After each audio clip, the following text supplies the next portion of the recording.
Good morning, y'all. Happy Monday. It is officially the best day of the week, so you can set the tone for the rest of the week so you can have a super incredible day. Today we're gonna dive into chapter 15 of You Are a Badass. On this chapter she talks about forgiveness, which I was super excited for because I think there's so many wrong ideas, misconceptions about forgiveness with our culture, like the way that we talk about these things.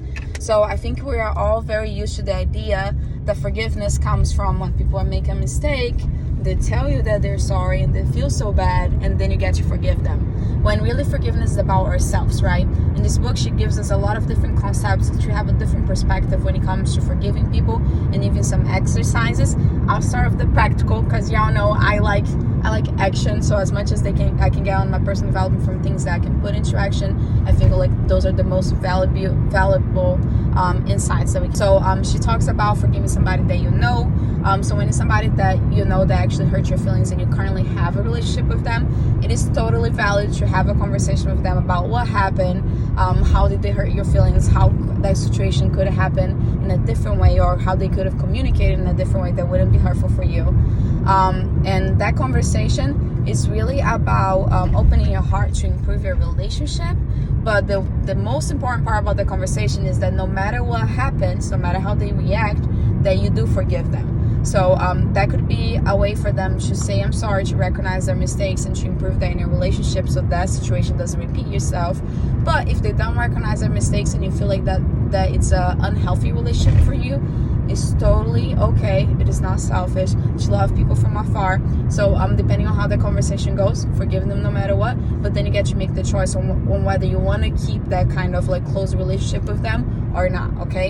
And then when it's somebody that you don't know, it is important to just forgive them and forget. And a lot of times it's hurtful for us because we feel like by forgiving is like we're saying, you know what, that didn't hurt me as much, or you're right. It's like letting them off the hook, when really forgiveness is about letting yourself off the hook, okay?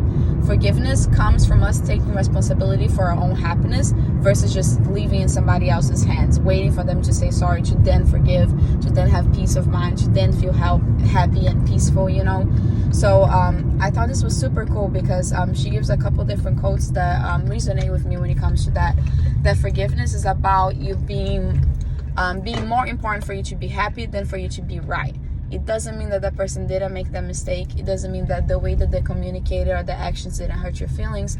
It just means that whether they recognize that or not, it is more important that you get to be happy than that forgiveness, than them admitting their mistake, So I thought that was super powerful.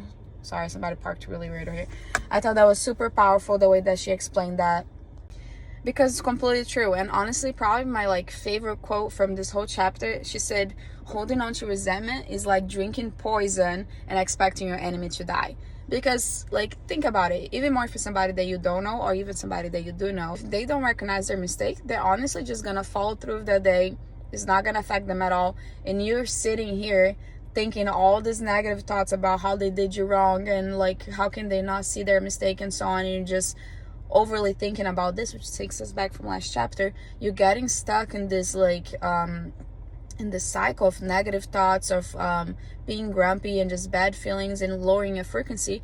And then of course you're going back to attracting things that are going to make you feel the same way. So that's why it's so important to forgive. Doesn't mean that you have to keep your relationship with the person who's hurting you. Doesn't mean that they didn't do you wrong. Doesn't mean any of that. It just means that you're choosing to have peace over the situation, and you're being more rational about what action steps to take. And the last tool that she gives that I thought was super cool is to take the person out of the equation. So she gives this example, if you're just riding in your brand new boat, okay, and a different boat crashes into you, but there is nobody in the boat, okay? So at that point, most likely you're gonna just figure out what to do with the situation, with your insurance or whatever. Then the second situation is somebody is drunk, texting somebody, and then they crash into your boat. Most likely you're not gonna have the most rational approach to that, right? So when you take the person out of the situation, it's easier for you to have a rational approach, figure out what is the next steps to deal with the situation. If there was damages, I'm not talking just about the boat, but if there was emotional damages, if there was things that had to do with your job, so you had other side effects to the situation that you're gonna have to figure it out. When you take the person out of the equation, you're able to be more rational about it, and also teach you compassion, because people usually only makes mistakes and say hurtful things when they're either scared or they feel insecure. You know what I'm saying? Most likely people are not hurting you on purpose to hurt you, because hurt people usually end up hurting people.